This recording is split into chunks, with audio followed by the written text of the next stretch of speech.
wabarakatuh.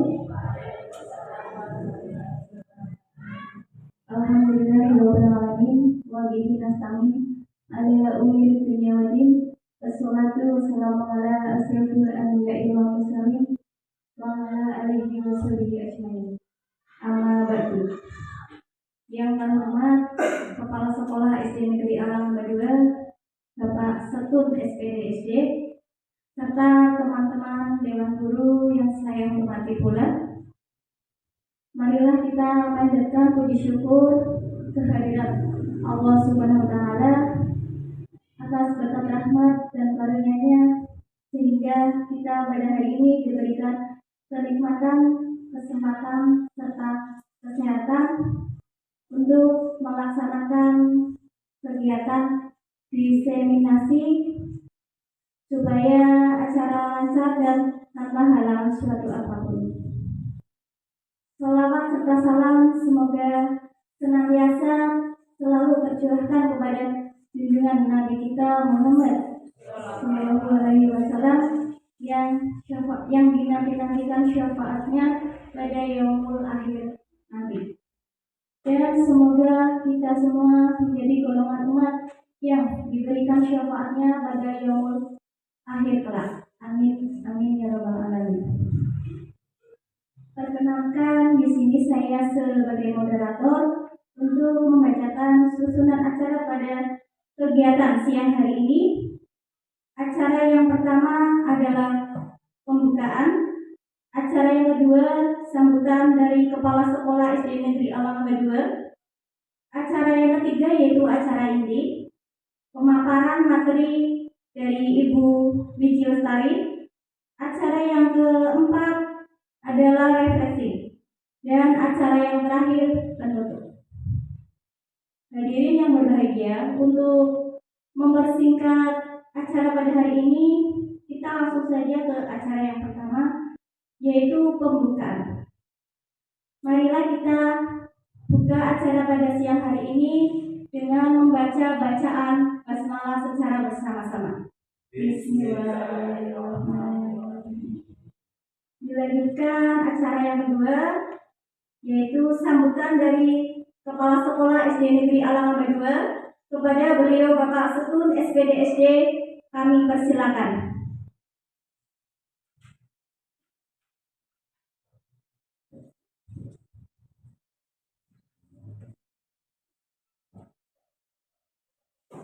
Bismillahirrahmanirrahim. Assalamualaikum warahmatullahi wabarakatuh. Alhamdulillahirabbil alamin. Wassalatu wassalamu ala asyrofil mursalin wa ala alihi wa sahbihi ajmain. Wa rabbi shrah li sadri wa yassir li amri wahlul 'uqdatam min lisani yafqahu qawli. Amma ba'du. Bapak Ibu Guru SD Negeri Alang 2 yang saya hormati, pertama, marilah kita membacakan puja dan puji syukur kepada Ilahi yang mana pada siang hari ini kita masih diberi kesehatan kenikmatan sehingga kita bisa melaksanakan aktivitas seperti biasa dalam rangka diseminasi dari Bu Wiji Lestari selaku guru penggerak di SD Alang 2. Salawat dan salam kami curahkan kepada Junjungan kita Nabi Agung Muhammad Sallallahu Alaihi Wasallam yang kita nanti di yaumul qiyamah nanti. Langsung saja pada pagi hari ini perlu kita sampaikan bahwa kegiatan ini mudah-mudahan lancar, tidak ada hal-hal apapun. Monggo untuk diteruskan Mbak Wiji Lestari dan menyampaikan aksi nyata, menyebarkan pemahaman dan pengalaman budaya positif. Lalu kami persilakan sepenuhnya kepada Mbak Wiji. Saya akhiri, wabillahi taufiq wal hidayah. Wassalamualaikum warahmatullahi wabarakatuh.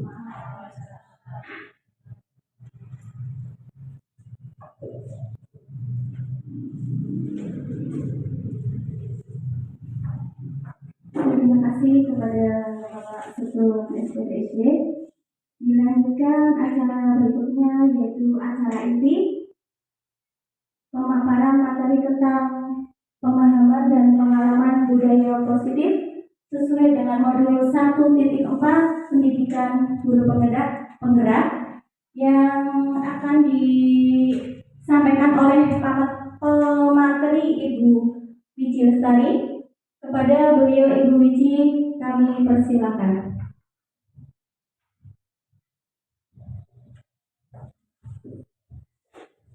Bismillahirrahmanirrahim. Assalamualaikum warahmatullahi wabarakatuh.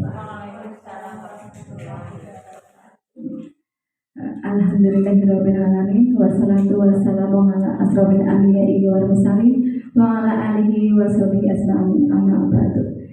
Yang terhormat Bapak Setun SPDSD selaku Kepala Sekolah SD Negeri Alangamba 02, yang saya hormati Bapak Ibu Guru beserta karyawan SD Negeri Alangamba 02. Pertama-tama, marilah kita panjatkan puja dan puji syukur kehadirat Allah Subhanahu wa Ta'ala yang telah melimpahkan segala rahmat dan hidayahnya kepada kita semua, sehingga kita dapat melakukan aktivitas hari ini dengan aman dan lancar. Sholawat serta salam senantiasa selalu kita haturkan kepada junjungan Nabi Agung Muhammad Sallallahu Alaihi Wasallam yang nantinya kita nantikan syafaatnya di yaumul qiyamah nanti. Allahumma amin. Ya, mohon izin Bapak Ibu Guru SD Negeri Alangamba 2. Di sini saya tidak bermaksud untuk menggurui, tidak bermaksud sombong, tapi di sini saya hanya menyampaikan, menyebarkan apa yang sudah saya dapatkan selama mengikuti calon guru penggerak angkatan 10 setelah mempelajari modul 1. Nah, materi yang akan saya sebarluaskan ke Bapak Ibu semoga bisa berdampak baik dan pengimbasannya juga nanti saya harapkan baik juga. Dan di sini saya nanti akan menyebarkan pemahaman dan pengalaman budaya positif ini untuk aksi nyata modul 1.4.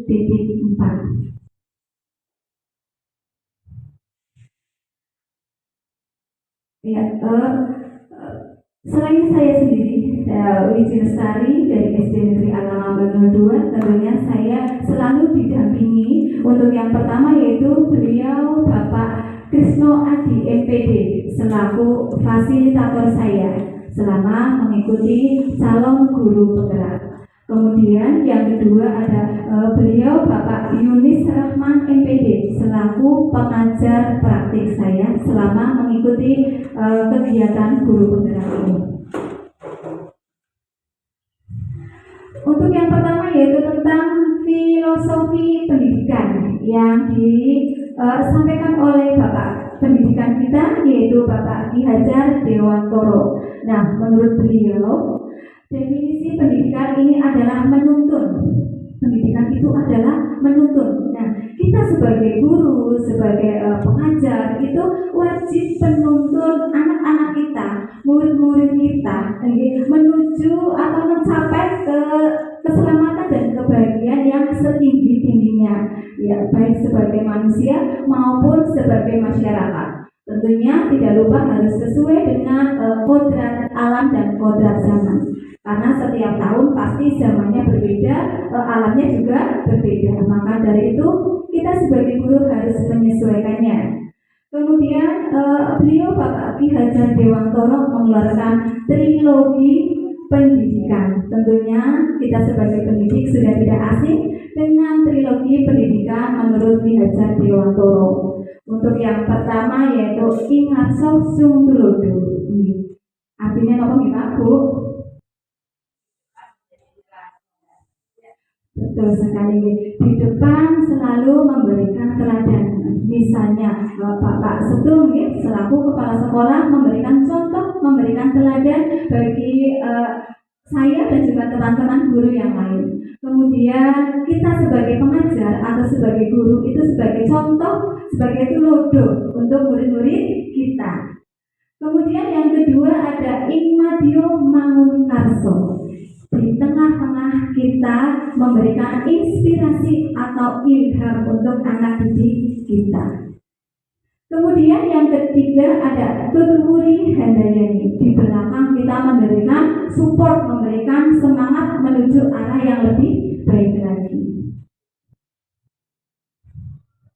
Selanjutnya yaitu nilai dan peran guru penggerak. Ya, di sini selaku guru penggerak itu mempunyai nilai dan peran. Nah, yang pertama nilainya itu adalah berpihak pada murid. Ya, kita sebagai guru harus berpihak pada murid tanpa membedakan latar belakang ataupun status sosial murid kita. Kita sama ratakan semua. Kemudian yang kedua adalah mandiri. Nah, kita sebagai guru, sebagai pendidik itu harus mandiri tanpa ketergantungan dengan teman-teman kita. Misalnya karena zamannya sudah IT, kita harus bisa menguasai IT agar tidak ketinggalan zaman. Kemudian yang ketiga ada nilai kolaboratif. Nah, kita sebagai guru juga tidak bisa berdiri sendiri. Kita harus berkolaborasi dengan teman-teman rekan sejawat ataupun dengan kepala sekolah. Bisa juga dengan komite ataupun warga sekolah demi kemajuan pendidikan di SD Negeri Alanambak 02. Yang keempat adalah inovasi. Ya. Kita hendaknya selalu update ya tentang media, tentang metode, bagaimana cara mengajar kita agar murid kita itu tidak bosan dan mudah menyerap apa yang kita sampaikan. Terus yang terakhir adalah reflektif. Ya, sebagai guru harus bisa memrefleksikan diri kita sendiri sebelum merefleksi orang lain. Selanjutnya adalah peran guru penggerak. Yang pertama adalah menjadi pemimpin pembelajaran. Jelas nih Bapak Ibu, selama kita menjadi pendidik, di dalam kelas kita menjadi seorang pemimpin pembelajaran. Kemudian yang kedua adalah menjadi coach bagi guru lain. Menjadi coach, kita bisa mendampingi atau mengeluarkan ilmu yang sudah kita dapatkan di calon guru penggerak ini kepada teman-teman yang lain. Kita berbagi ilmu. Kemudian yang ketiga yaitu mendorong kolaborasi. Ya, sudah saya sampaikan tadi, kita berkolaborasi tidak hanya dengan rekan sejawat, tetapi juga kita bisa berkolaborasi dengan komite sekolah ataupun warga sekolah lainnya, wali murid misalnya. Terus yang keempat adalah mewujudkan kepemimpinan murid, melatih murid mempunyai jiwa kepemimpinan. Yang terakhir adalah menggerakkan komunitas praktisi. Contohnya kegiatan komunitas yang berhubungan dengan dunia pendidikan adalah mungkin kegiatan KKG. Seperti itu. Nah, selanjutnya adalah murid impian di masa depan. Murid seperti apa sih yang kita impikan, yang kita nantikan di masa depan? Nah, sebelum saya melanjutkan berbagi pengalamannya dengan Bapak Ibu semua, di sini nanti saya akan membagikan kertas, selembar kertas, dan juga Bapak Ibu menyediakan ballpoint ya.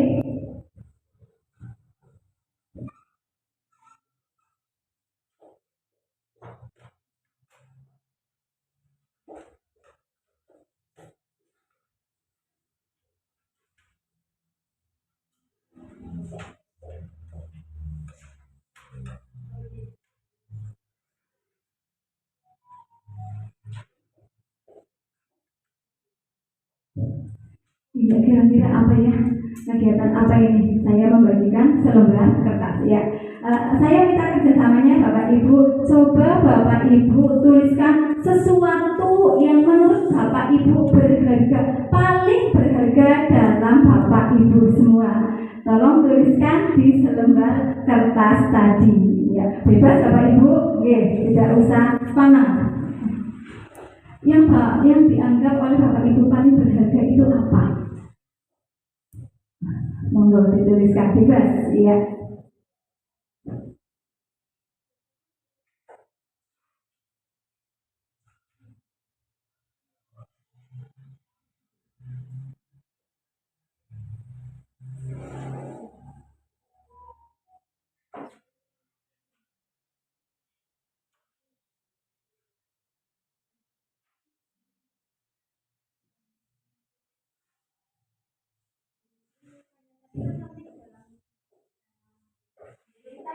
Ya, betul sekali. Yang Bapak Ibu anggap penting dalam diri Bapak Ibu itu apa? Yang paling penting.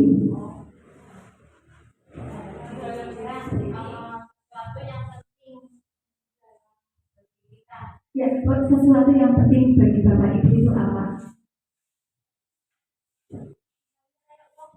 Oh, boleh, Bunda, boleh.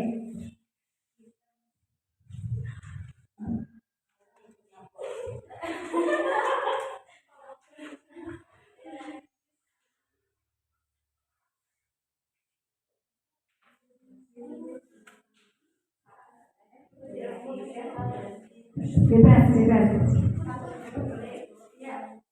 Boleh. Satu apa dua?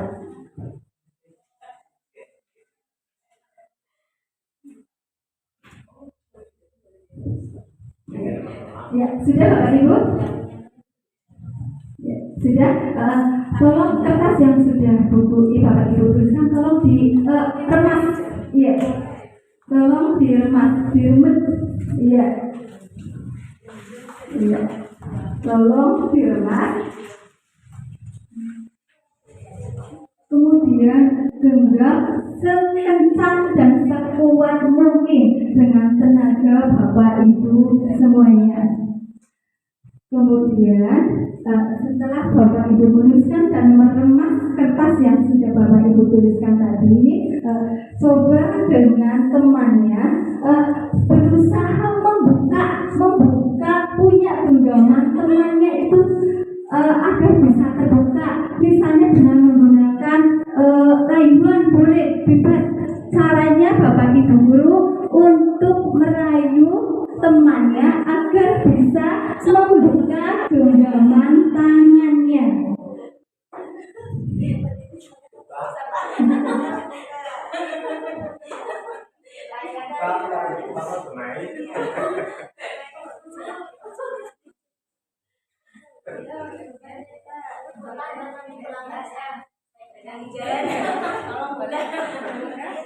Pakai rayuan. Kan kita tadi pakai kacamata. Kalau enggak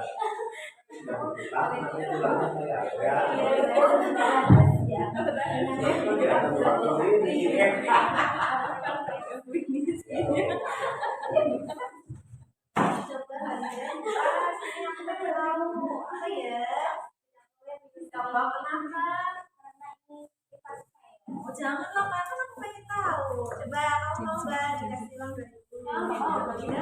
Oh ya, udah. Ini ya, ini mau yang ini. Ini dong.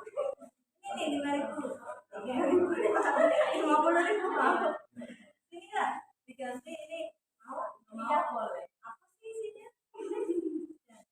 Nggak boleh. Ini tambah 2.000. Nggak boleh. Ya. Berarti kamu nggak boleh ganti nyampu.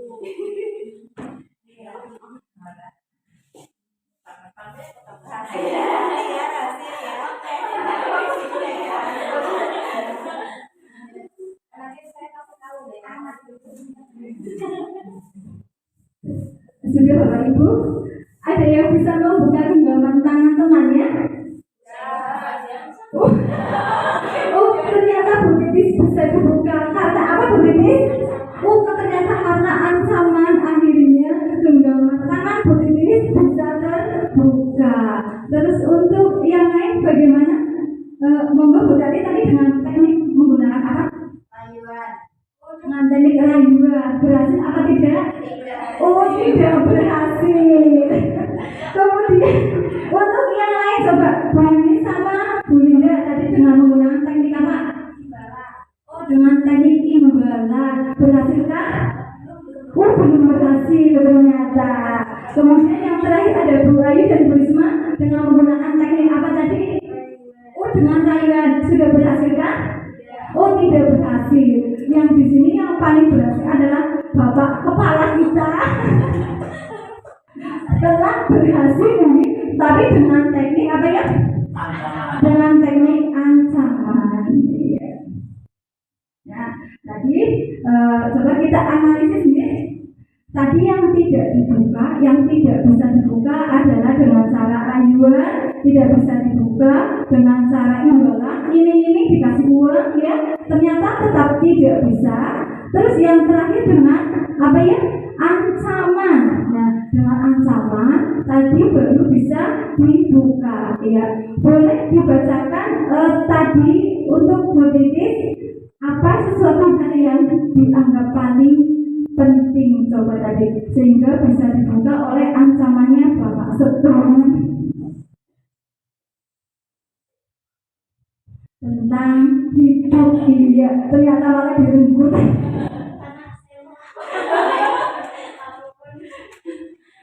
Iya, betul. Nah, dalam kegiatan ini sesungguhnya tentang siapa yang bisa mengendalikan diri kita, siapa yang bisa mengontrol diri kita dengan kepalan tangan kita itu siapa? Apakah diri kita tetap kekeh untuk mempertahankan apa yang dianggap kita penting? Apakah kita membuka atau menyerahkannya dengan tadi sudah ada rayuan, ada juga ancaman. Nah, di sini disiplin sebagai bentuk kontrol diri, yaitu belajar untuk kontrol diri agar dapat mencapai suatu tujuan mulia. Nah, tujuan mulia ini mengacu pada nilai-nilai atau prinsip mulia yang dianut oleh seseorang yang bersifat nanti adalah kebajikan yang universal. Nah, di sini siapa sih sesungguhnya yang memiliki kontrol tadi ya, yang bisa membuka tangan kita itu siapa? Apakah diri kita sendiri? Apakah dengan bujukan orang lain? Nah, di sini ada stimulus respon, kemudian ada juga teori kontrol atau pilihan. Untuk yang pertama dulu adalah kita mencoba mengubah agar orang berpandangan sama dengan kita. Berarti kita memaksa orang lain agar bisa berpandangan sama atau sependapat dengan kita. Itu stimulus responnya. Kemudian teori kontrolnya atau pilihannya adalah kita berusaha memahami pandangan orang lain tentang dunia. Tidak hanya kita memaksakan orang lain, tapi kita yang lebih lunak agar memahami pandangan orang lain. Kemudian yang kedua yaitu perilaku buruk dilihat sebagai suatu kesalahan. Kemudian teori kontrolnya adalah semua perilaku memiliki tujuan. Pasti kita melakukan sesuatu ada tujuannya, ada alasannya itu apa. Yang ketiga adalah orang lain bisa mengontrol saya. Contohnya tadi yang tangannya bisa dibuka, berarti orang lain bisa mengontrol diri saya. Kemudian teori kontrolnya adalah hanya diri Anda sendiri yang bisa mengontrol diri Anda. Misalnya diancam, dikasih imbalan atau apapun, jika kita tetap kekeh pada pendirian kita, maka berarti kita berhasil mengontrol diri kita sendiri. Terus selanjutnya yaitu saya bisa mengontrol orang lain. Berarti nanti stimulus respon tadi yang bisa membuka kepalan tangan orang lain. Teori kontrolnya adalah Anda tidak bisa mengontrol orang lain. Ini untuk tadi Bapak Ibu yang tetap kekeh pada pendiriannya. Selanjutnya adalah pemaksaan ada pada saat bujukan gagal. Iya, biasanya sudah dibujuk layu dengan penuh kesabaran kita, akhirnya gagal berarti dengan berujung pada pemaksaan.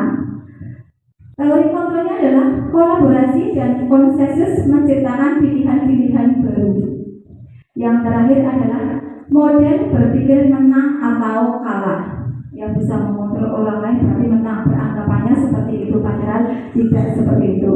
Kemudian teori kontrolnya adalah model berpikir menang dan menang. Tentunya kontrol ini juga berpengaruh Bapak Ibu, berpengaruh pada saat kita menciptakan visi di sekolah maupun visi guru penggerak. Visi guru penggerak ini dapat terwujud jika terjadi kerjasama dengan semua pihak yang sudah saya sebutkan tadi, dengan komite, dengan warga sekolah, dengan wali murid tentunya. Dibutuhkan langkah atau metode. Nah, biasanya dengan budget. Nah, mungkin ini asing bagi kita nih. Ada budget. Budget itu ternyata singkatan. B itu buat pertanyaan. Kita memancingnya dengan cara membuat pertanyaan Kemudian A-nya adalah ambil pelajaran. Ambil pelajaran dari apa yang sudah kita lalui, ambil pelajaran positif. Terus yang ketiga adalah G, gali mimpi. Menggali mimpi setinggi mungkin, baik pada diri kita sendiri maupun pada anak didik kita. Yang keempat ada J, jabarkan rencana. Kita menjabarkan rencana apa saja yang terbaik untuk kemajuan sekolah kita. Yang terakhir adalah atur eksekusi. Bagaimana eksekusi kita untuk menuju visi yang terbaik untuk SD kita tercinta. Nah, berdasarkan penerapan tahap bekerja akan muncul pembiasaan positif di sekolah yang kita kenal dengan budaya positif. Nah, budaya positif ini nanti akan menghasilkan disiplin positif. Cara penerapan disiplin yang mengajarkan anak itu untuk lebih bertanggung jawab dan juga menumbuhkan kesadaran diri berdasarkan nilai-nilai kebajikan atau nilai-nilai kebaikan. Kemudian yang kedua adalah lebih ke arah disiplin dari diri yang dapat mengontrol diri untuk melakukan segala tindakan. Yang ketiga adalah dapat membuat murid memahami dan menyadari berdasarkan motivasi internal, bukan akibat tadi ada paksaan, ada pujian, atau hukuman, atau rayuan, ataupun suap. Seperti itu. Budaya positif kita. Di sini ada beberapa budaya positif kita yang bisa kita lakukan atau kita terapkan di lingkungan sekolah kita. Yang pertama adalah disiplin positif dan nilai-nilai kebajikan secara universal. Yang kedua adalah ada motivasi, ada penghargaan, hukuman, dan restitusi. Yang ketiga ada keyakinan kelas. Yang keempat ada kebutuhan dasar manusia. Yang kelima ada 5 posisi kontrol guru. Dan yang terakhir adalah segitiga restitusi. Untuk yang pertama dulu yaitu tentang budaya positif. Coba menurut Bapak Ibu semua, apakah hukuman dapat mendisiplinkan anak atau tidak? Kira-kira kalau anak membuat kesalahan, kita memberikan hukuman. Nah, apa akibat yang terjadi pada anak jika kita menghukumnya? Apakah anak bisa disiplin? Apa yang terjadi coba? Oh iya, betul bisa, tapi hanya bersifat sementara. Kemudian, apakah pemberian hukuman dengan hal positif seperti membaca atau membersihkan halaman sekolah dapat meningkatkan disiplin anak? Ya, kalau misalnya anak membuat kesalahan, kita hukum dengan membaca atau membersihkan halaman sekolah. Apakah ini bisa meningkatkan kedisiplinan bagi anak? Bisa, tapi bersifat sementara. Nah, yang terakhir, apakah memberi penghargaan dapat meningkatkan motivasi belajar anak? Bisa, karena bentuk penghargaan tidak selalu berbentuk benda ataupun berbentuk uang. Betul sekali.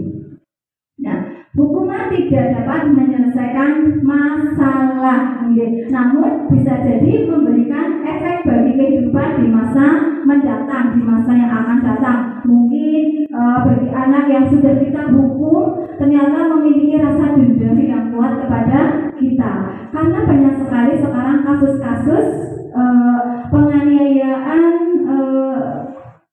penghibur sana karena faktor dendam seperti itu.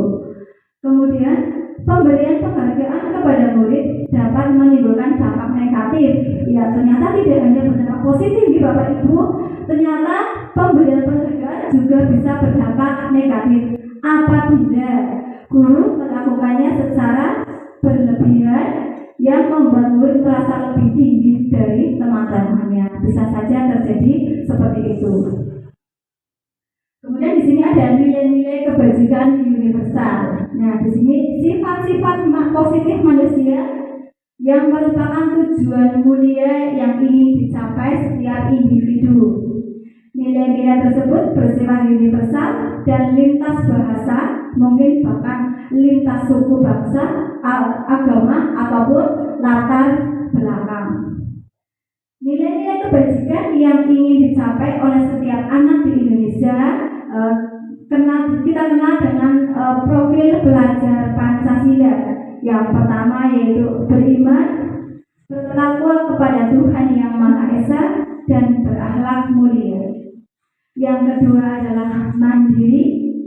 Yang ketiga bernalar kritis. Yang keempat berkebinekaan global. Yang kelima bergotong royong, dan yang terakhir adalah kreatif. Nah, alhamdulillah kita sudah berusaha menerapkan semua profil belajar Pancasila di sekolahan kita. Selanjutnya yaitu tentang kebutuhan dasar manusia, karena tentang kedisiplinan pasti akan berpengaruh tentang kebutuhan dasar bagi manusia. Di sini setiap tindakan murid dilakukan untuk memenuhi kebutuhan dasar manusia. Ada 5 kebutuhan dasar manusia. Yang pertama yaitu kebutuhan untuk belajar bertahan hidup, survival. Kemudian yang kedua adalah cinta dan kasih sayang. Yang ketiga adalah kebebasan, freedom. Yang keempat kesenangan, fun ya. Yang kelima adalah power atau kekuasaan. Nah, kebutuhan untuk bertahan hidup sih apa saja ya? Kebutuhan kita untuk bertahan hidup, contohnya itu adalah dengan bekerja. Nah, bekerja kita bisa menghasilkan uang untuk bertahan hidup, seperti itu. Kemudian yang kedua adalah kebutuhan cinta dan kasih sayang ya. Walaupun kita sudah dewasa, tapi kita tetap membutuhkan cinta dan kasih sayang. Nah, contoh cinta dan kasih sayang itu misalnya kita bisa diterima dari lingkungan kita, baik di lingkungan kerja, lingkungan masyarakat, ataupun di lingkungan rumah dengan baik. Akhirnya kita bisa bekerja sama dengan orang-orang di sekitar kita dengan baik. Karena apa? Karena kita sudah diterima dengan baik, seperti itu. Kemudian yang ketiga ada kebebasan. Kebebasan tentunya di sini adalah kebebasan yang tidak terbebas ya orang bablasan. Tapi kebebasan itu artinya mandiri. Ya, mandiri kita misalnya mempunyai ide-ide apa kita tuangkan dalam kehidupan sehari-hari, seperti itu. Karena sekarang zamannya sudah canggih, kita bisa browsing-browsing di YouTube tentang kehidupan seperti apa yang lebih baik lagi di masa depan. Kemudian yang keempat ada kesenangan, ada bermain, misalnya menonton televisi, menonton sinetron, itu juga termasuk kesenangan. Terus yang kelima adalah kekuasaan atau powernya. Nah, selanjutnya adalah tentang bertahan hidup tadi, tentang kebutuhan dasar tadi. Tentunya kita melakukannya pasti ada motivasinya, motivasi untuk menuju agar kebutuhan dasar kita bisa tercapai. Itu ada 2. Yang pertama yaitu ada motivasi eksternal. Eksternal itu artinya berarti motivasi yang bersifat datangnya dari luar, itu untuk menghindari ketidaknyamanan atau hukuman. Kemudian bisa saja untuk menciptakan imbalan atau penghargaan dari orang lain. Terus selanjutnya adalah motivasi internal yang berasal dari diri kita sendiri. Yang pertama yaitu untuk menjadi orang yang mereka inginkan dan menghargai diri kita sendiri dengan nilai-nilai yang mereka percaya. Kemudian yang kedua yaitu hindari hukuman dan pemberian penghargaan berlebihan untuk meminimalisir motivasi eksternal dari dalam diri murid. Nah, di sini dihukum oleh penghargaan, bahwa penghargaan berlaku sama dengan hukuman, dalam arti meminta atau membujuk seseorang melakukan sesuatu untuk memenuhi suatu tujuan dari orang yang meminta atau yang membujuknya. Nah, dorongan eksternal akan ada faktor ketergantungan. Kalau kita selalu mendapatkan motivasi dari orang lain, jika suatu saat kita tidak mendapatkan motivasi dari orang lain, maka kita akan tidak bersemangat, akan loyo. Beberapa dampak dari pemberian penghargaan ini menurut saya kutip dari buku Afikot tahun 1993, dihukum oleh penghargaan karena penghargaan merusak hubungan. Bisa saja dengan kita memberikan penghargaan yang secara berlebihan, maka itu akan merusak hubungan. Kemudian yang kedua adalah penghargaan menurunkan kualitas jika kita memberikan penghargaannya secara berlebihan pada anak.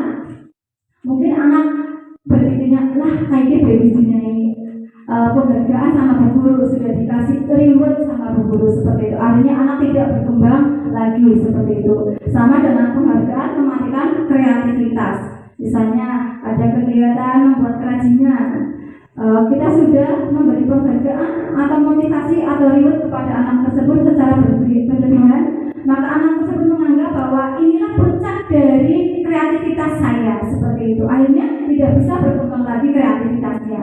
Yang terakhir adalah penghargaan mengurangi motivasi intrinsik, ya. Jadi nanti ketergantungan dengan motivasi eksternal yang berasal dari orang lain. Selanjutnya adalah bentuk program kebajikan. Nah, di sini ada 5. Yang pertama adalah beri pengakuan secara khusus. Yang kedua adalah beri pengakuan secara pribadi. Yang ketiga adalah pengakuan kepada semua murid, tetapi secara bergantian. Kita memberikan penghargaan atau reward kepada semua murid tergantung dari prestasi yang telah murid kita capai. Selanjutnya adalah memberi pengakuan secara konsisten, artinya secara terus-menerus juga. Yang terakhir adalah fokus pada proses, tidak hanya pada hasil, tapi proses justru lebih penting. Kita apresiasi prosesnya murid untuk belajar lebih baik lagi. Nah, di sini ada perbedaan antara hukuman dan konsekuensi. Nah, jika hukuman itu sesuatu yang menyakitkan dan harus terjadi, itu hukuman. Tapi kalau konsekuensi adalah sesuatu harus terjadi, tetapi ini sudah berkomitmen dengan anak didik kita. Jika anak didik kita melakukan kesalahan, maka konsekuensinya seperti apa? Berarti anak-anak tidak kaget jika melakukan kesalahan, pasti akan mendapatkan konsekuensi dari bapak dan ibu guru. Selanjutnya adalah membuat anak sakit baik fisik maupun hatinya untuk jangka panjang, itu hukumannya seperti itu. Tapi kalau konsekuensi adalah membuat anak merasa tidak nyaman dalam jangka waktu pendek, karena pasti kalau kita membuat kesalahan pasti akan ada konsekuensinya. Apa konsekuensi yang harus kita jalani? Yang ketiga adalah anak membenci kedisiplinan. Jadi dengan adanya hukuman, anak-anak pasti benci dengan kedisiplinan. Kalau konsekuensinya adalah anak menghargai disiplin karena merasa tidak terpaksa melakukannya. Kemudian hukumannya berupa paksaan, harus saat itu juga. Kemudian kalau konsekuensinya adalah stimulus atau tanggapan kita kepada anak yang melakukan kesalahan. Selanjutnya yaitu mendorong anak menyakiti diri sendiri. Kalau bentuk konsekuensinya adalah mendorong anak agar mudah menyesuaikan diri, artinya bisa beradaptasi dengan situasi apapun. Selanjutnya konsep diri yang buruk, itu hukuman. Kalau konsekuensi adalah konsep diri yang lebih baik lagi. Hukuman anak belajar untuk menyembunyikan kesalahan, berarti kesalahannya tidak diulang. Kalau konsekuensi adalah anak belajar untuk mematuhi peraturan yang sudah dibuat kesepakatan tentunya antara guru dan juga muridnya. Yang terakhir, hukuman itu marah, terus ada rasa bersalah, kemudian merasa dipermalukan, kemudian merasa tak dihargai lagi.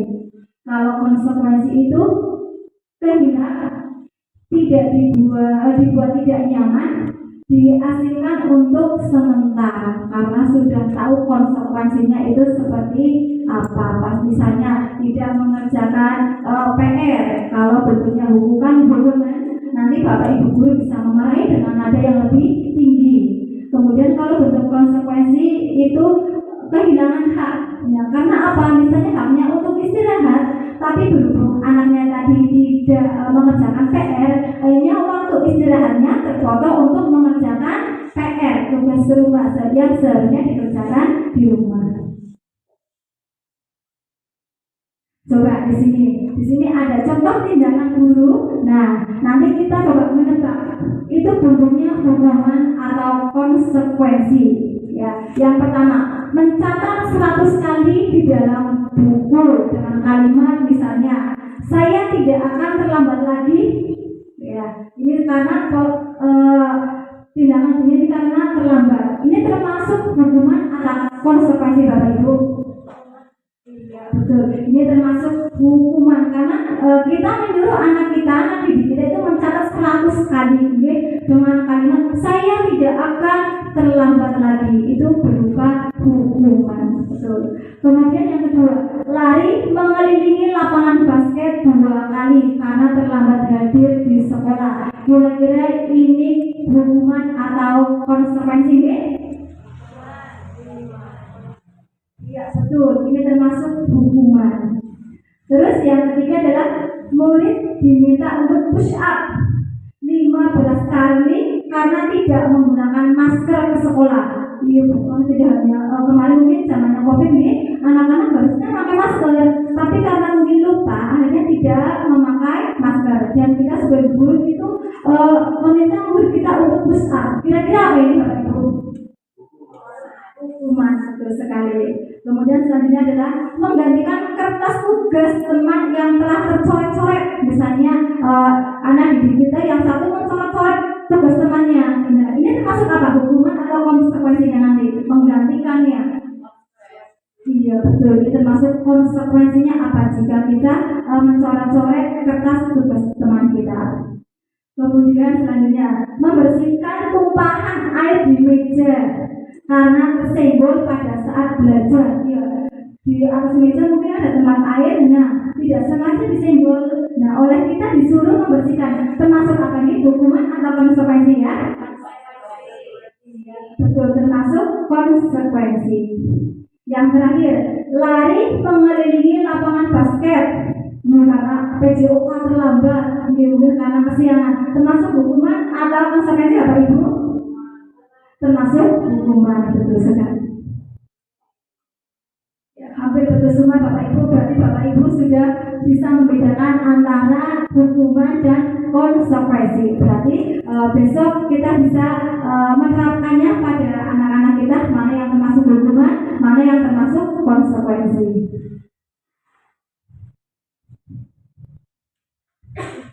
Selanjutnya adalah 5 posisi kontrol guru.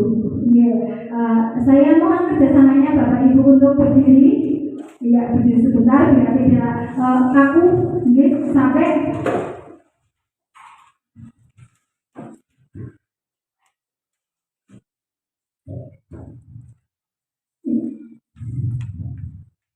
mudah sekali Ibu. Ya, ini untuk SB saja biar tidak sepaneng. Ya, dari tadi sepaneng mendengarkan apa yang saya sebarkan.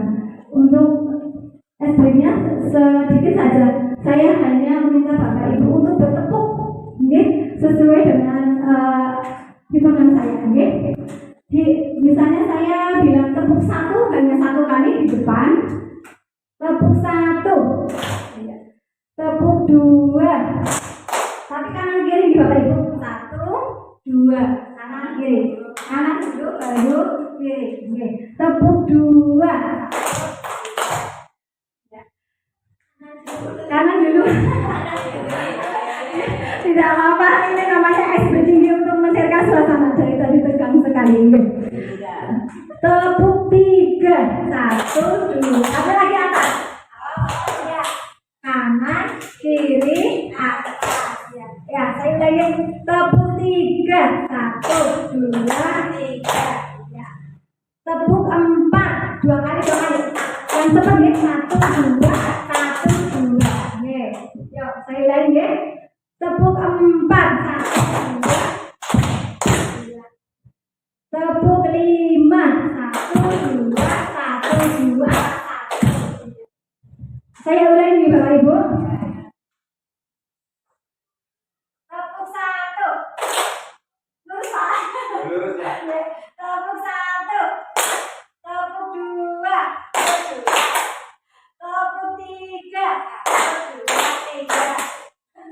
Tepuk empat. Satu, dua, tiga. Tepuk lima. Satu, dua, tiga. Nah, sekarang yang cepat ya Pak Ibu. Ya. Misalnya saya bilang 2 kali tepuk 3. 1, 2, 3. Oke, yang cepat ya. 2 kali tepuk 3. 1, 2, 3. 1, 2, 3. 2 kali tepuk 4. 1, 2, 1, 2, 1, 2. 2 kali tepuk 4.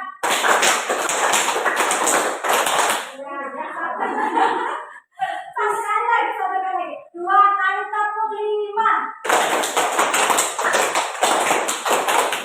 Iya. Terima kasih, tepuk tangan untuk kita semuanya. Ya. Terima kasih Bapak Ibu yang agar lebih rileks lagi kita ini, tidak sepaneng. Ya, jadi lebih fresh lagi, tidak tegang nih Bapak Ibu.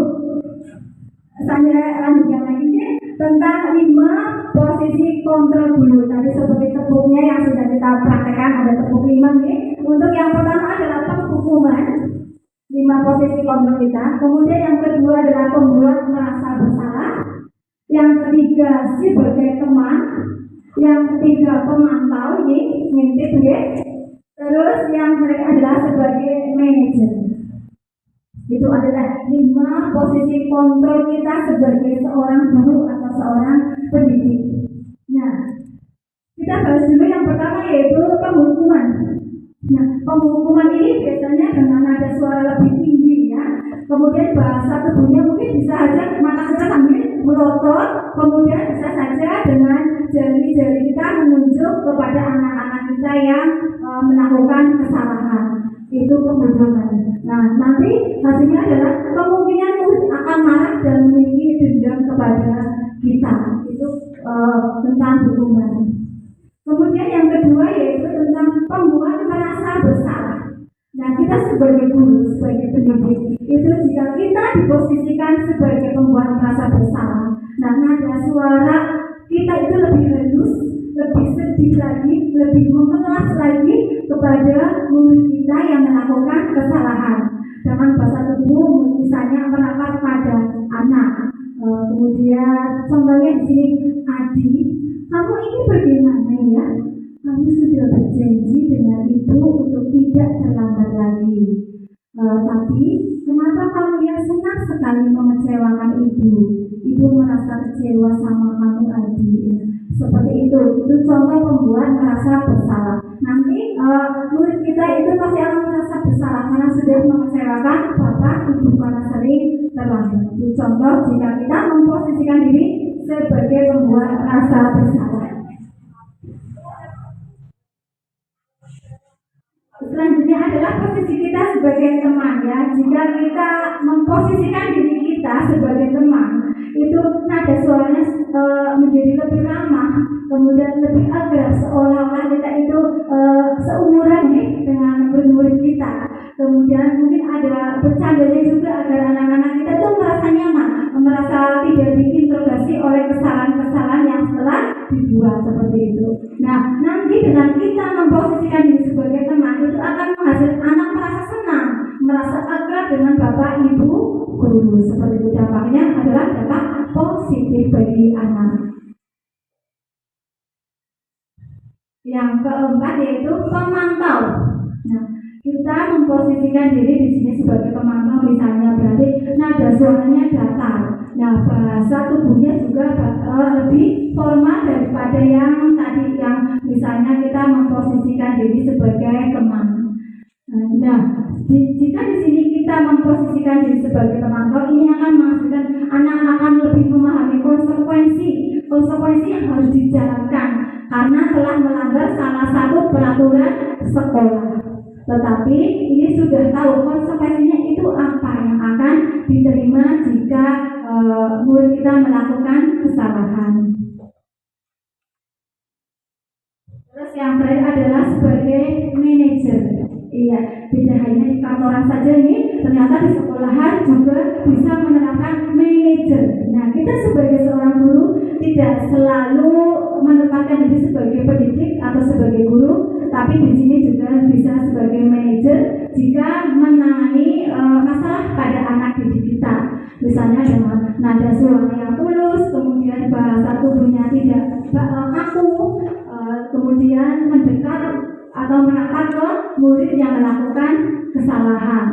Nah, di posisi manajer ini nanti fokus pada murid itu bukan untuk membaikkan guru atau orang tuanya, tetapi kita untuk lebih melunakkan hati anak jika kita akan memberikan konsekuensi kepada anak yang melakukan kesalahan. Coba menurut Bapak Ibu semua, dari kelima posisi kontrol tadi, posisi mana yang terbaik untuk kita terapkan di diri kita? Apakah yang pertama ada penghukum, kemudian yang kedua tadi ada membuat merasa bersalah, yang ketiga apakah kita sebagai teman, yang keempat apakah hanya memantau saja, dan yang kelima manajer. Monggo Bapak Ibu, posisi mana yang dari kelima posisi ini yang menurut Bapak Ibu terbaik untuk memecahkan masalah pada anak? Iya, betul sekali. Posisi yang terbaik jika kita akan menyelesaikan masalah pada anak didik kita adalah manajer. Karena di sini guru berbuat sesuatu bersama murid, mempersilahkan murid untuk mempertanggungjawabkan perilakunya dan mendukung murid untuk menemukan solusi permasalahannya sendiri. Jadi bukan kita yang memberikan solusi, tapi kita mengarahkan anak didik kita untuk mencari solusinya sendiri. Itu seperti apa ya? Tadi kamu berbuat salah seperti apa? Jadi coba kita cari solusinya seperti itu. Bukan kita langsung mengarahkan, tapi kita memancing anak untuk mencari solusi dari permasalahannya sendiri. Selanjutnya, posisi manajer mengacu pada restitusi yang dapat menjadikan murid sebagai manajer bagi dirinya sendiri. Ternyata imbasnya sangat luar biasa, sangat positif bagi anak jika kita menerapkan posisi kelima, yaitu posisi manajer dalam menangani kesalahan pada anak. Nah, untuk menunjang disiplin positif di sekolah itu perlu adanya keyakinan kelas. Nah, menurut dosen tahun 1998, suatu keyakinan akan lebih memotivasi seseorang dari dalam atau motivasi secara intrinsik. Seseorang itu akan lebih bergerak dan bersemangat untuk menjalankan keyakinannya daripada hanya sekedar mengikuti serangkaian aturan. Kalau aturan itu seperti bersifat memaksa, tapi kalau keyakinan kelas itu kita sudah rembukan dulu sama anak-anak, menyusunnya sudah kolaborasi dengan anak-anak tentang keyakinan kelas mana yang akan kita terapkan di kelas kita. Karena di setiap kelas pasti memiliki keyakinan kelas yang berbeda, ditentukan dengan kelasnya, kelas tingkat bawah atau tingkat atas, dan juga tergantung keadaan murid dan gurunya. Keyakinan sekolah atau kelas, guru berperan dalam mewujudkan keyakinan sekolah atau kelas dengan adanya kesepakatan antara guru dan murid. Berarti ini sama-sama tahu antara guru dan murid nanti harus melakukan konsekuensi apa. Selanjutnya, keyakinan sekolah atau kelas berupa pernyataan universal yang mudah diingat, mudah dipahami, dan mudah diterapkan dalam lingkungan sekolah. Nah, di sini adalah perbedaan antara peraturan dan keyakinan kelas. Nah, jika peraturan itu contoh peraturan adalah selalu kembalikan buku ke tempatnya. Itu kalau peraturan. Sedangkan kalau keyakinan kelas adalah itu berupa tanggung jawab. Jadi kita menuliskannya tidak perlu panjang kali lebar, tapi hanya langsung ada tanggung jawab seperti itu. Kemudian yang kedua, dilarang mengganggu orang lain, ya, suka usir, ya, anak-anak biasanya suka usir. Nanti bentuk keyakinan kelasnya adalah menghormati orang lain. Terus selanjutnya, ya, bentuk peraturan, hadir di sekolah 15 menit sebelum pembelajaran dimulai. Nah, ini keyakinan kelasnya lebih tepatnya adalah harus berkomitmen. Selanjutnya, dilarang melakukan kekerasan. Bentuk keyakinan kelasnya adalah itu berupa keselamatan dan juga menghormati orang lain. Selanjutnya, dilarang menggunakan narkoba. Ini pasti berhubungannya dengan kesehatan. Bergantian atau menunggu giliran, ya, harus lebih sabar lagi kita mendidik anak-anak kita untuk misalnya bergantian ngantri di toilet, contoh kecilnya seperti itu. Kemudian menggunakan masker, misal tidak hanya untuk di zaman COVID, Bapak Ibu, kita menggunakan masker atau mengkondisikan anak menggunakan masker, tapi jika misalnya anak itu sedang sakit, terutama flu ataupun batuk, alangkah baiknya jika anak tersebut kita sarankan untuk memakai masker, ataupun misalnya kalau bersin atau batuk kita tutup, tapi jangan menggunakan telapak tangan, tapi dengan menggunakan siku seperti ini. Karena nanti jika batuk atau bersin dengan menutup dengan tangan, nanti ini tangannya belum dicuci, ya, mungkin di lapangan tangan sini, ya, terus nanti itu berjabat tangan, nanti virusnya tetap akan menempel dan menyebar ke yang lain. Alangkah baiknya jika bersin atau batuk ditutup dengan siku seperti itu. Terus yang terakhir adalah jangan berlari di kelas atau koridor atau di lorong-lorong kelas seperti ini. Nah, ini merujuk pada keyakinan kelas, yaitu keselamatan dan juga keamanan.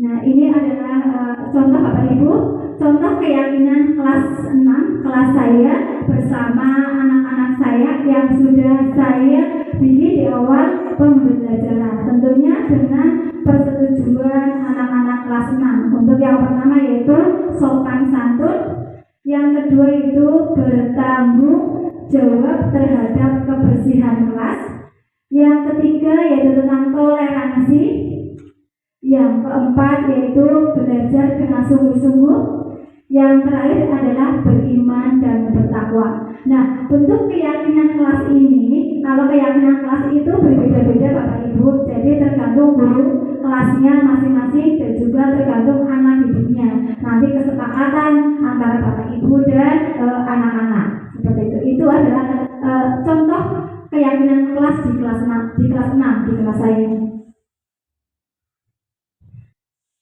Nah, keyakinan kelas ini, keyakinan kelas tadi itu merujuk pada penerapan segitiga restitusi. Nah, restitusi itu sih apa? Mungkin Bapak Ibu asing ya. Saya juga asing Bapak Ibu. Saya baru tahu segitiga restitusi itu setelah mengikuti program calon guru penggerak. Ya, segitiga berarti nanti artinya ada 3 nih Bapak Ibu. Segitiga restitusi, proses menciptakan kondisi bagi murid untuk memperbaiki kesalahan mereka. Nah, tujuan dari penerapan segitiga restitusi ini adalah untuk menghasilkan murid yang bertanggung jawab dan lebih mandiri lagi. Seperti itu tujuan dari segitiga restitusi. Nah, di sini ada 3. Yang pertama, langkah pertama kita dalam menerapkan segitiga restitusi, yang pertama adalah menstabilkan identitas. Nah, apa sih menstabilkan identitas itu? Nah, menstabilkan identitas itu misalnya dengan kata-kata. Nah, misalnya seperti ini. Nah, berbuat salah itu hal yang manusiawi. Nah, ini adalah contoh kalimat yang termasuk menstabilkan identitas atau urutan pertama pada segitiga restitusi. Kemudian tidak ada manusia yang sempurna. Mungkin dari beberapa kalimat ini Bapak Ibu sudah ada yang pernah mempraktekkan, tapi belum tahu, oh ternyata malah saya sudah melakukan penerapan segitiga restitusi terlebih dahulu, tapi hanya tidak tahu namanya itu apa. Nah, kemudian contoh kalimat selanjutnya yaitu Bapak Ibu juga pernah berbuat salah seperti itu. Selanjutnya kita pasti bisa menyelesaikan permasalahan ini. Ya, ini hanya contoh Bapak Ibu, contoh kalimat yang termasuk menstabilkan identitas pada segitiga restitusi. Kemudian yang kedua, setelah kita menstabilkan identitas, langkah selanjutnya adalah validasi tindakan atau validasi kebutuhan. Contoh kalimatnya ini, jika kita menggunakan kamu bisa saja melakukan hal yang lebih buruk, tapi kamu tidak melakukannya kan? Misalnya murid kita ada yang berkelahi, tapi mungkin hanya diam dan menangis. Padahal kan bisa saja yang menangis itu membalas, tapi tidak melakukannya. Nah, ini termasuk validasi tindakan atau validasi kebutuhan seperti itu. Terus contoh lagi, apakah kamu bisa melakukannya dengan lebih baik besok? Nah, dengan kalimat tanya seperti ini juga sudah termasuk validasi tindakan atau langkah kedua dari segitiga restitusi. Kemudian langkah yang ketiga yaitu menanyakan keyakinan. Contoh kalimat yang termasuk menanyakan keyakinan adalah apa nilai yang kita percaya di kelas atau di sekolah kita, misalnya sudah sesuai atau belum dengan keyakinan kelas yang sudah dibuat seperti itu. Kemudian kelas yang ideal itu seperti apa sih? Nah, kalimat-kalimat ini tentunya kita cocokkan atau kita sesuaikan dengan permasalahan yang anak hadapi. Tidak semata-mata harus menggunakan kalimat ini. Ini hanya contoh, misalnya kamu ingin menjadi anak seperti apa? Nah, itu adalah kalimat untuk menanyakan keyakinan. Nanti anak melihat kesalahannya dihubungkan dengan norma sosial dan nilai-nilai yang mendasari manusia berinteraksi dengan orang lain. Nah, kemarin saya mendapatkan kasus di kelas 6 dan saya terapkan cara penyelesaiannya dengan segitiga restitusi. Ini ada 2 kasus. Yang pertama yaitu salah satu murid saya yang bernama Devita itu merasa marah, kesal sehingga bisa mengeluarkan kata-kata kasar kepada temannya Sandy karena mengolok-oloknya di depan kelas. Ini mungkin sering terjadi pada kelas-kelas yang lain kejadian seperti ini, dan saya berusaha untuk menerapkan segitiga restitusi terhadap masalah yang saya hadapi bersama anak didik saya.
Seperti itu Bapak Ibu, contoh penerapan segitiga restitusi. Ya, kemudian saya ya, terima kasih ya. Saya berusaha semaksimal mungkin dengan apa yang sudah saya dapatkan di program calon guru penggerak, saya terapkan di kelas saya.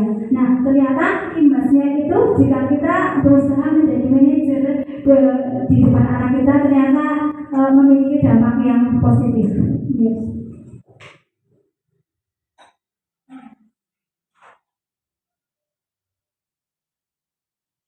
Untuk kasus kedua yaitu salah seorang siswa saya juga yang bernama Jihan, kelas 6 itu melakukan kesalahan dengan membuang sampah sembarangan. Dan saya juga mencoba menyelesaikan masalah ini dengan menerapkan segitiga restitusi. Saya mencoba memposisikan diri saya sebagai manajer.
Pertama guru saya, terima kasih.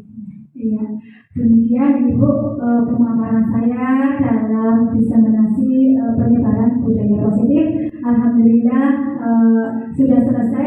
Sekarang tinggal refleksi. Coba Bapak Ibu tuliskan ya perasaannya Bapak Ibu itu apa setelah mengikuti kegiatan saya itu, mengikuti kegiatan aksi nyata ini. Nah, kemudian yang kedua, hal apa yang akan Anda perbaiki setelah mengikuti kegiatan ini? Pasti ada perubahannya, dan saya harap juga ada perubahannya dari kegiatan diseminasi yang saya lakukan pada hari ini. Ya. Monggo Bapak Ibu untuk menuliskan di selembar kertas.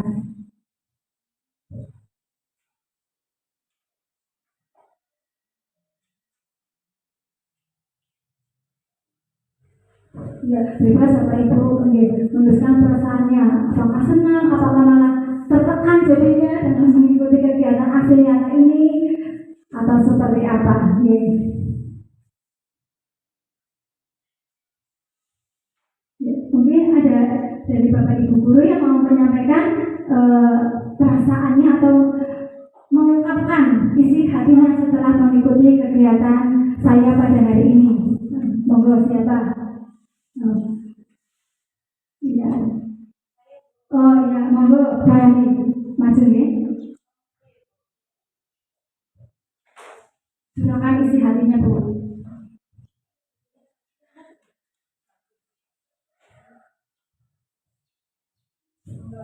Ya, terima kasih Bu Iji.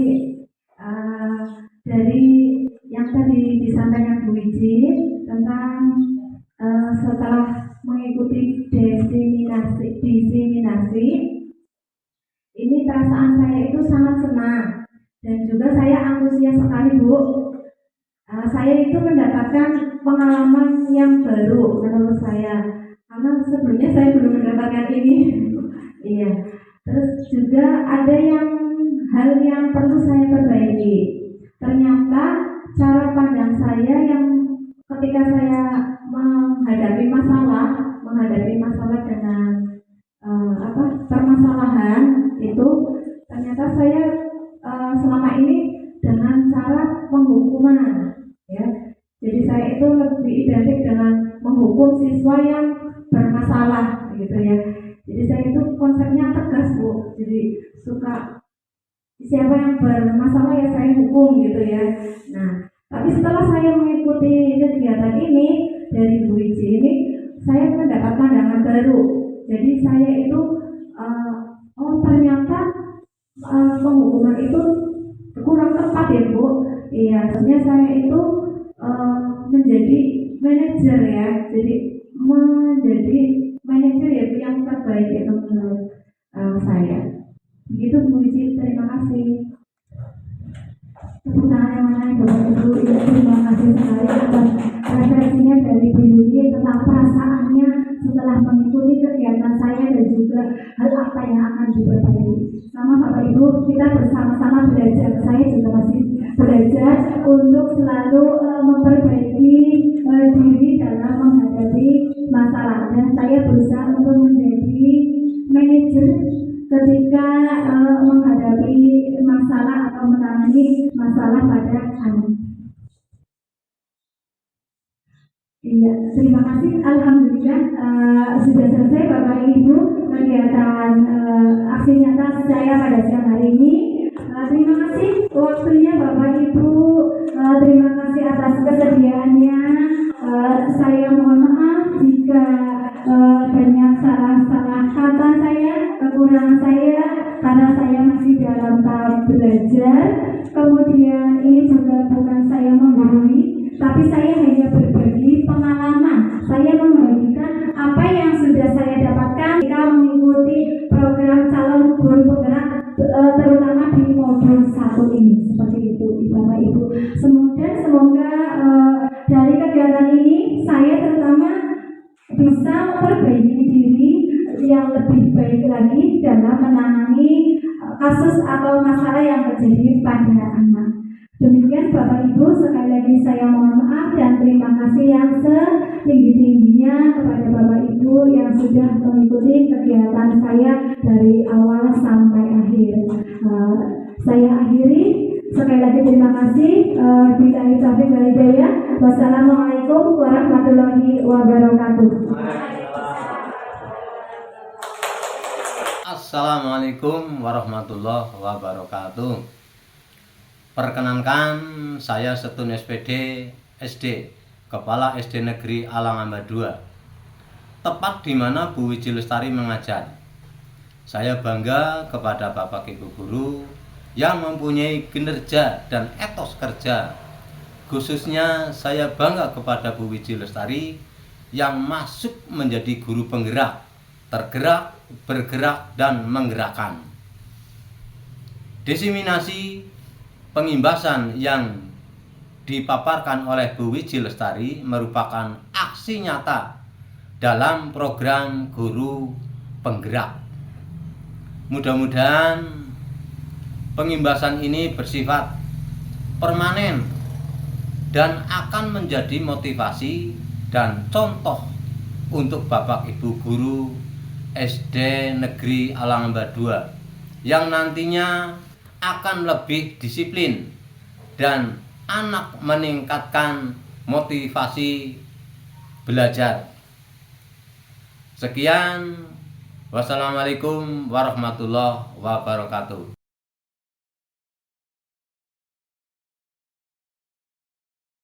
Assalamualaikum warahmatullahi wabarakatuh.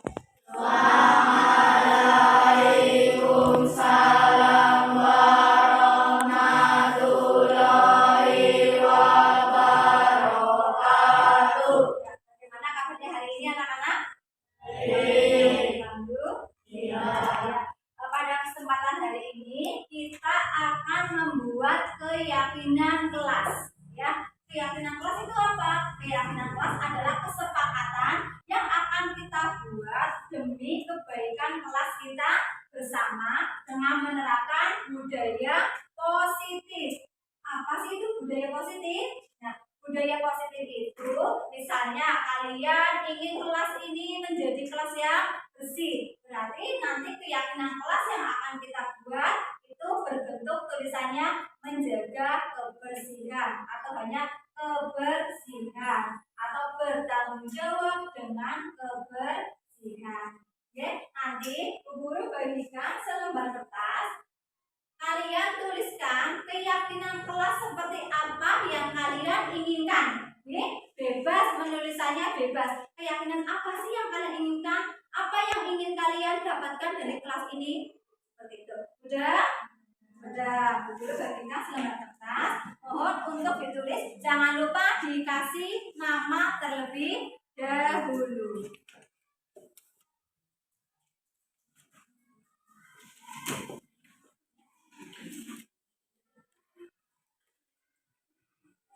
Bebas, menulisnya bebas. Kalian ingin kelas kita menjadi seperti apa? Bebas.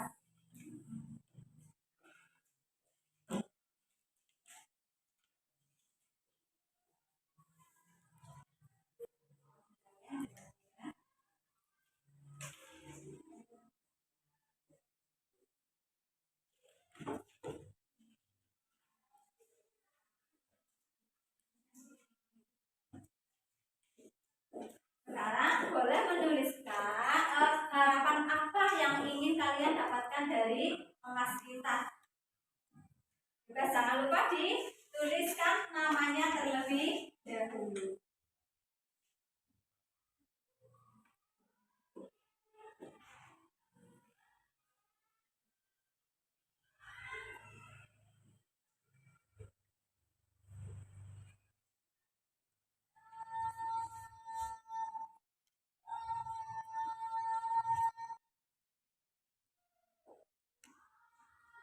Sudah?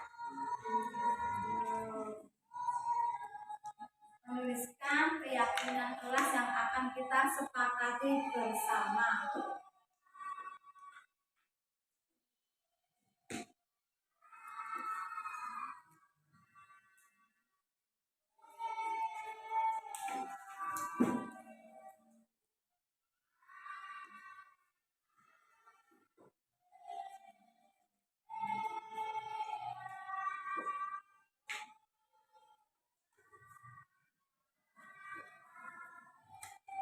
Sudah?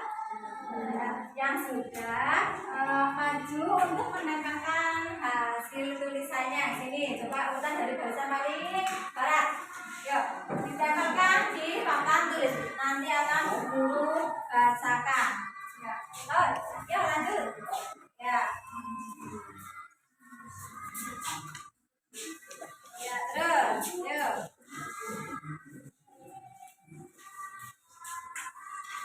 Ya, terus lanjut sini. Nah, terus lanjut kita boleh sini. Sama satu sini.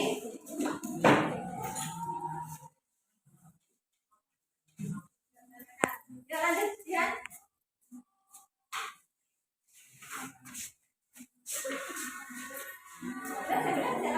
Apa? Sini boleh maju.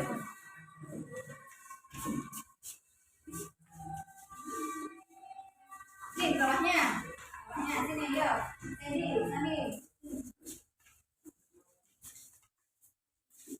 Ya sini maju tekan. Bawah.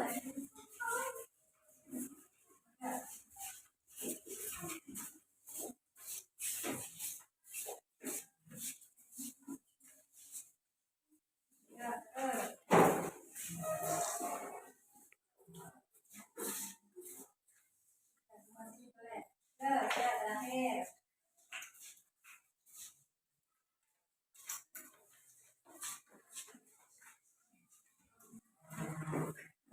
Ya, terima kasih sudah menuliskan keyakinan kelas yang kita harapkan dan kita sepakati bersama. Guru akan bacakan beberapa ya, contohnya misalnya di sini dari Kesia. Misalnya menuliskan di sini tidak boleh berkelahi. Berarti kita ubah kata-katanya menjadi misalnya saling menghormati, saling menyayangi. Kata-katanya diubah, tapi maksudnya sama, tidak boleh berkelahi. Kemudian di sini ada Yeni, tidak boleh membuang sampah sembarangan. Berarti bentuk keyakinan kelasnya adalah apa? Bertanggung jawab apa?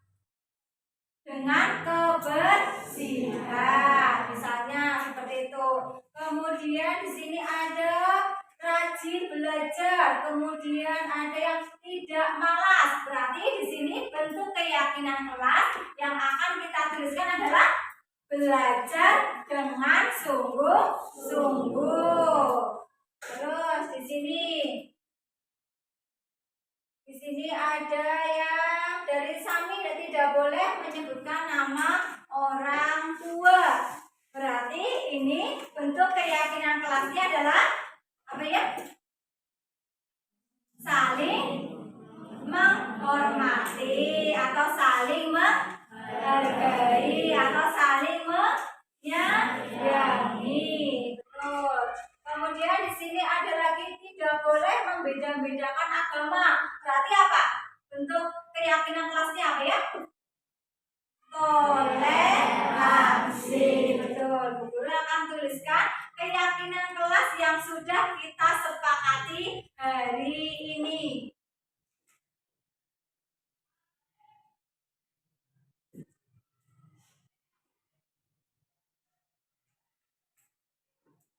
Tadi yang pertama misalnya ada toleransi. Terus ada bertanggung jawab.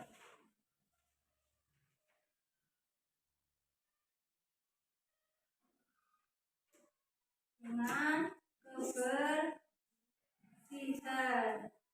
Kemudian yang ketiga di sini ada berdoa. Berarti bentuk toleransinya apa? Berdoa, sholat, berarti apa? Beriman dan beriman dan bertakwa. Terus tadi ada saling menghargai, boleh. Saling menghargai. Terus misalnya di sini ada yang bersalaman dengan bapak ibu guru. Berarti apa? Artinya apa? Sopan santun. Nah, ini adalah bentuk keyakinan kelas kita. Besok hasil ini kita tuliskan di kertas dan bisa kita tempel di dinding. Oke, untuk kita sudah sepakati bersama bentuk keyakinan kelas 6. Oke. Nah, dari keyakinan kelas 6 ini kita sudah sepakati bersama, berarti kita tahu konsekuensi bagi anak-anak yang melanggar keyakinan kelas yang sudah kita